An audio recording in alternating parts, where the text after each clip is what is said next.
but lots of people are here and can see each other. So hopefully everyone's doing well. The term has kind of started, and hopefully it's you're doing interesting things in all your courses. Starting to learn lots of interesting things, and we'll get all these kinks worked out by this week, and we'll stick to one thing. So yes, it is being recorded. I'm recording it two different ways to make sure at the same time, as long as they don't run out of disk space. And yeah, the discussions on Piazza are kind of moving along well, and people are introducing themselves to their houses and groups. I did assign more people to the people who have been late, so hopefully you've all got a house now.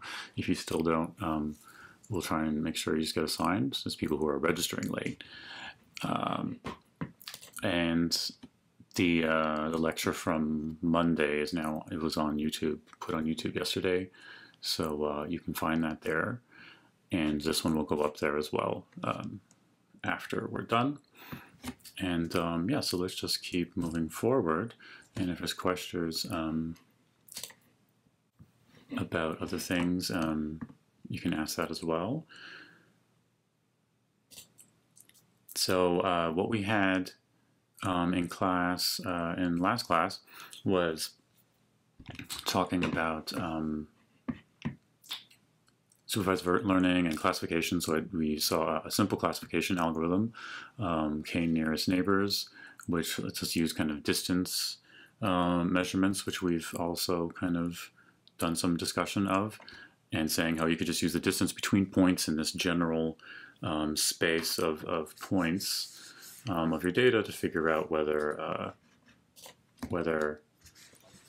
2 points should be in the same class or not, 2 data points.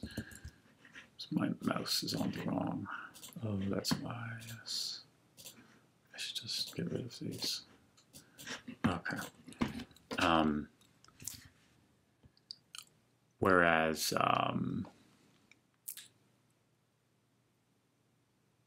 there's going to be lots of different ways to do classification, right? So the first one we did was using this distance measurement, kind of the neighborhood of points, saying, well, if this point's here, then what's the distance around them? And we had density, which is kind of similar. So we'll have other things where we're really where we're creating cutting planes, or we're applying shapes and kind of dynamic functions to these points and trying to define classes. But regardless of what we're doing, we'll need to evaluate how well we did, right? So how many of the points did we get correct, and how many did we not get correct? And this is going to be our performance. So when we're talking about performance here, we're usually we're talking about things like the accuracy and or you could say the correctness, or the false false positive. So we're going to talk about all these different terms and how to compute some of them, and how you use it to help you define some of the parameters you have for your classifier. And that's kind of giving you one of the final pieces you need this week to do kind of an assignment with some data, doing that classifier, and kind of data cleaning, this kind of first stage of data analysis and machine learning. And then when we move on past this week's topic, we'll be looking at other topics that are more about dealing with different types of data, right? So I did post the calendar up onto Learn now. So and there was something missing last time when I was talking lecture. So this is what we're talking about today. Is just part of evaluating whether your classifier is working. And the other thing you have online for your self-study lecture this week is probability basics, different ways of comparing probability distributions. And there's also a bunch of there were a bunch of self-study ones from last week, so today's topic is kind of short, to give you time to kind of review the things we have up until now. And basically everything up until today, plus the self-learning lecture, is all you need for this first assignment, which we'll release tomorrow. You'll just need the things from here. And then everything from next week will be for the second assignment and that kind of thing. Because then we're going to talk about mathematical ways to kind of do this aspect of classification or prediction or whatever your model is trying to fit, and introduce another classifier. So that'd be a different approach than what we've talked about with distances. Okay. When we're talking about our confidence and our correctness, we're basically trying to find different ways we can talk about performance and correctness of our classifier.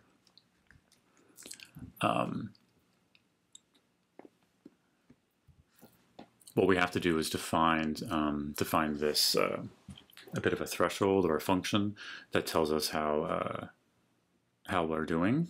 And some of the algorithms, though not all of them, are of this form, right, where we have some kind of function that gives us a response. So if you're using for k&n's like this, for every data point x, you have a function that tells you a class C, and that's you can get it as a distribution, right? So remember, for k&n we might have this might undo, yeah, okay. This might be that for that class and 2/3 for the other class, and so we have this distribution over for every data point x, which class we think is the best fit based on our distance metric for that one. And if you want to just actually pick a class to classification rather than just reporting the entire distribution, then you'd have to pick one, right? And we'd say, well, as long as you know, some threshold is met, then we can kind of pick the higher one, right? So maybe you just pick the highest, or maybe you pick the highest as long as it's above some threshold. But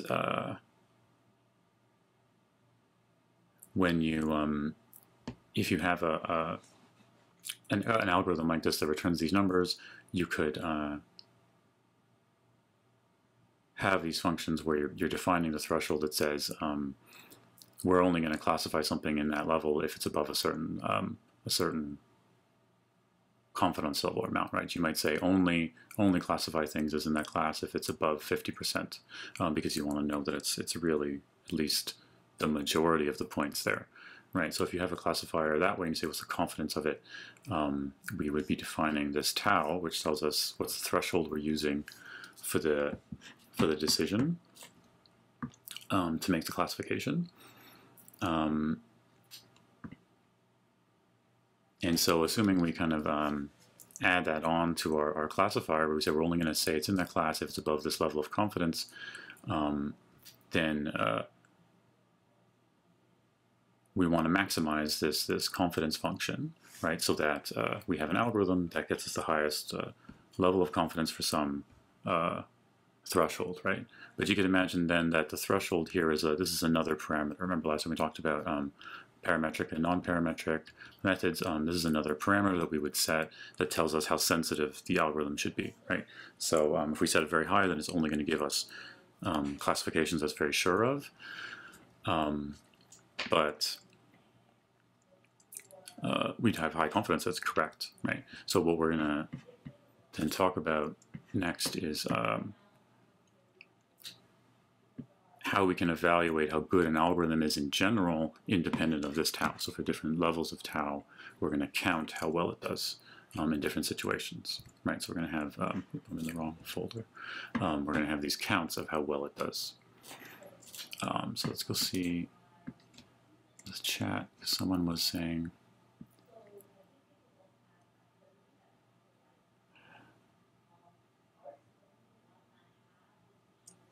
right, yeah, so somebody asking about, okay, that's about coding lectures and seeing how you could use them. So we're not teaching programming or using languages in this class directly. You kind of assume you're going to pick that up, but we're going to give you resources to do that. So the assignments is where you're going to learn to practice with it.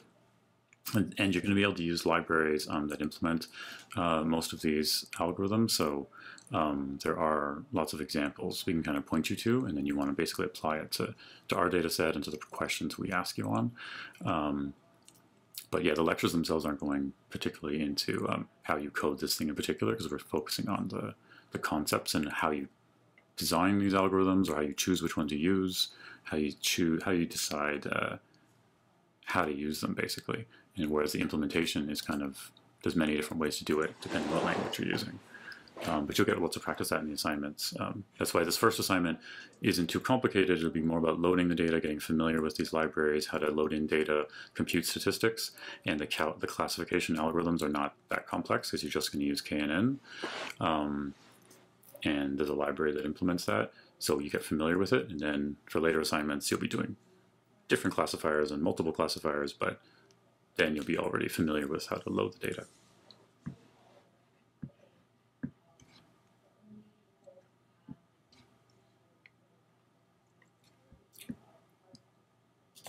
Yeah, so when you see we'll see the assignment tomorrow, and then we can see if people feel it's detailed enough, and how well that works. But we'll give you enough details to implement it. From experience, people don't have a lot of trouble doing that. It's more about how do you, most of the time spending to improve your algorithm is like choosing the right parameter, or dividing the data properly, or making sure you didn't make some other mistake.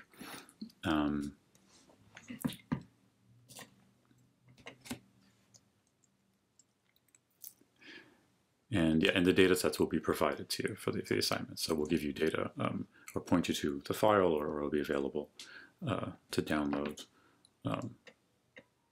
directly.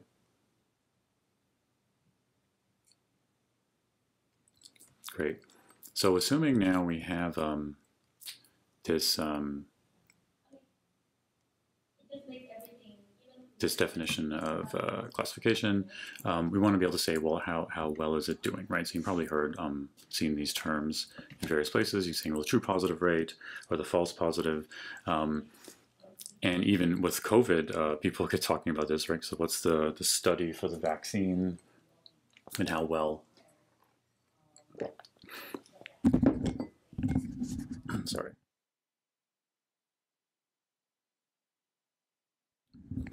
How well the study's working.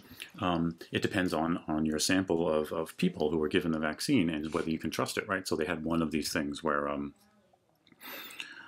the Oxford vaccine, right? That second one, they were saying that they had a study where they accidentally like divided up, they gave different amounts of the vaccine to different subgroups of the people who were given to it. I don't know if you remember hearing about this.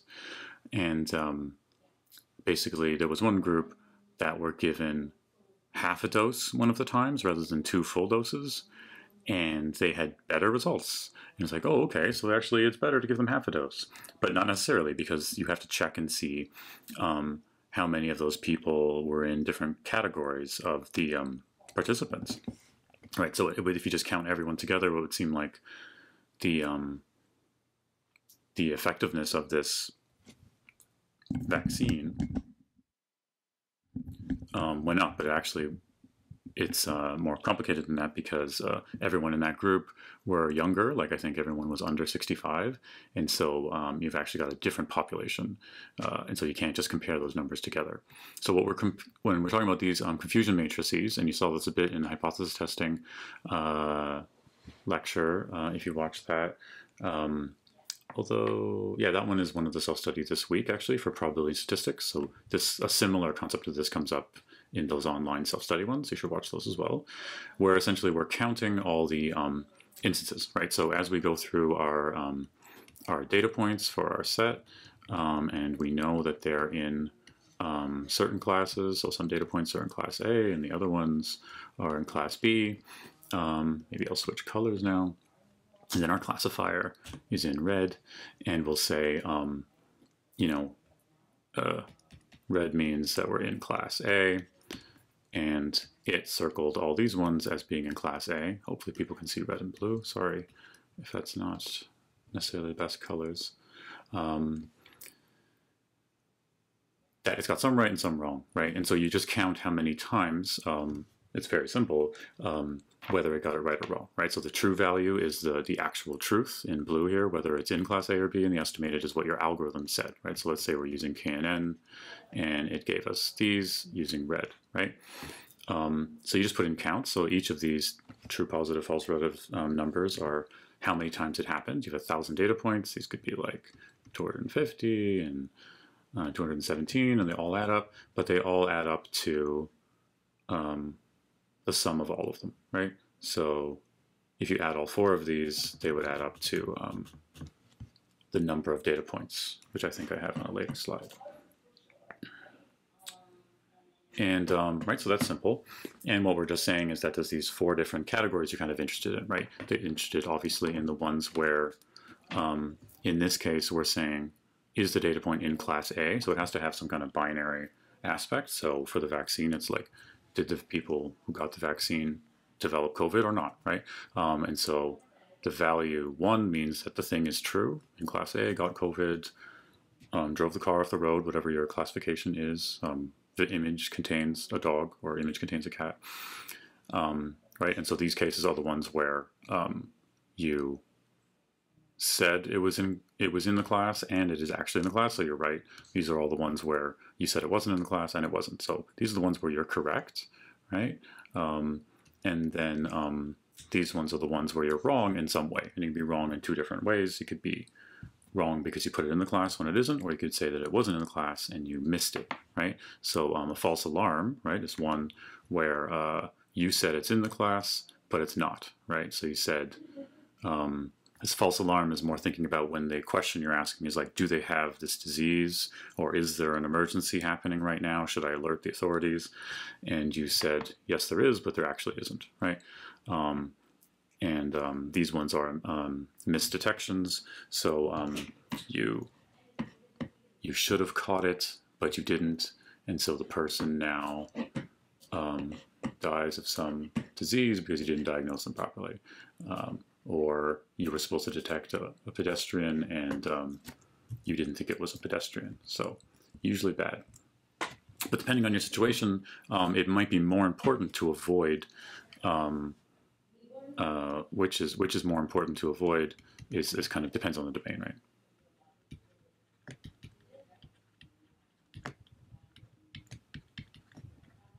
Because in a medical domain, you might really not want to miss these ones, right? Whereas in a safety domain, you might not want to do this, or you're just going to cost extra things. But it really depends on what your problem is.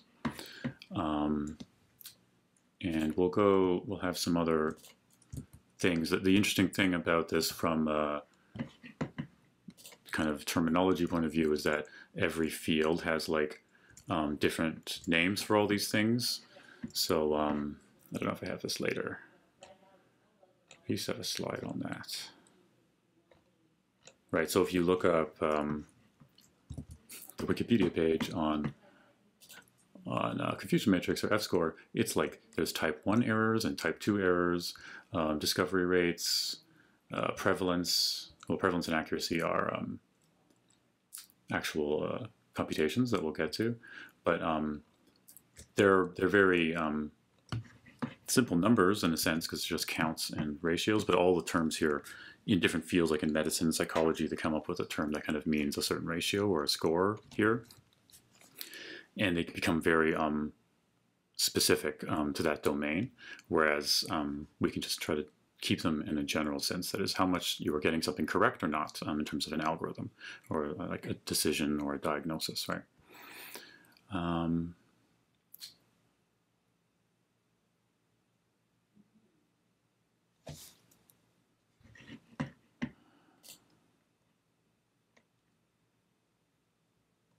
Okay, so right, as I said before, they all sum up to the total number of data points, which is simple. And we'll say all the ones, these are kind of like, these terms will be like ones you got right, and these are the terms you got wrong, right? So we'll use those kind of notation for that. And then, oh, okay, there's a slide that has it coming up. So important to note what I was talking before about this tau, right? So if your algorithm has a tau, a certain threshold that says kind of, you know, if the response of your function is greater than tau, then x is in the class 1, we'll say, because that's what the true is here. Then every single value of tau has its own matrix. That's going to be important when we get to this ROC curve thing, because one thing you want to evaluate about your algorithm is what threshold should you use, because many algorithms have this form where you have a function that gives you a real number as a response kind of thing, prediction about the class, but then you've got to threshold it. And neural networks do this as well. They have a usually use softmax function that kind of thresholds, but you learn tau as well. But depending on what threshold you're using, you'll get different answers, right? Because you basically are saying how specific do we have to be. So for every instance value of that, you'd have to have different counts, right? Where are we going with that? Once you have these counts, then you're going to have these are the standard kind of base rates that people use to kind of evaluate things, and then many different performance and accuracy measurements are built out of these ratios and other numbers as well. So right, so if you think about all the ones that you got correct, and remember n plus means n plus is all the ones you got correct in any way, right? So either you got them, you had a true positive or a true negative, but as a ratio of all the ones you got right, right? So that's just saying, doing it in this way, right? That's the true positive rate, and this is called sensitivity or recall in a lot of fields. Just not sure if I'm completely correct about that, so every once in a while some of these things can get flipped.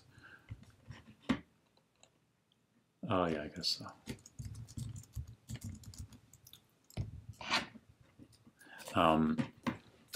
Or the hit rate, right? So it's how often, out of all the ones you got right, how often did you get them right because they were in the right class, right? But then this false positive rate is how many you said should be in the class, but you were wrong about it, right? So what's the ratio of the things you said are true, which aren't, right? That doesn't contain all of the way that you got it wrong in your model, right? Because obviously you have to have this quadrant as well. But it's comparing one thing where you said it's not in the class, but it should be. So like I said, they have different terms, and these don't mean anything different if they're in the same bucket here. They all mean exactly just this calculation, but you'll see them in different models or websites where they talk about. And in medicine, they might only talk about specificity and precision and recall and never really talk about the formulas very directly, but they still mean the same thing. In another field, we'll use something different. In security, you'll talk about false alarms and hit rates. But like I said, for every value of tau, if you said tau to 50%, it's like my function has to have the majority vote for that class. You'll get one thing, but then if you just set tau to 60%, you get a different setting, right? So how do you determine what's the right tau becomes a question for your algorithm.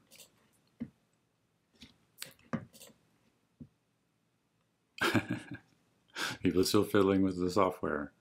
It's good. It's a good challenge. You should like hack up a solution that just works.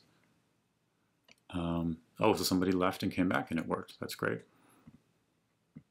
How do we get tau? Exactly the question, Walter.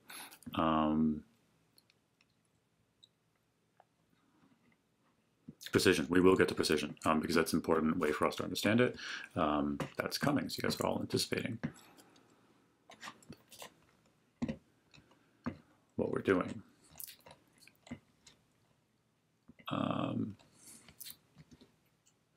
Yeah, so I mean the example for the confusion matrix, to say that it's, like I said, literally these numbers, right? So in this case, let's say we had this algorithm. Now, obviously, the numbers could be in the thousands, but in our scenario here, we're saying that the classifier is saying that you're in class A, and we got it right this many times, right? So how many times did we get it right when it was actually right? It's literally 3, how many times, right? That's because it's about A, right? True value x is in A, right? That's what 1 means. And so how many times was it in A but we didn't get it? That'd be 1. How many times was it not in A but we said it was? 4. And how many times was it not in A and we said it was not in A? Oh, sorry, I'm wrong. See, you gotta be careful. That's 4, right? Because that's the number we got right. How many times was it not in A, which is this one, but we said it was, right? Because we didn't circle it, so we said it's not in A, that's 1, right? And so these should all add up to the number of points we have.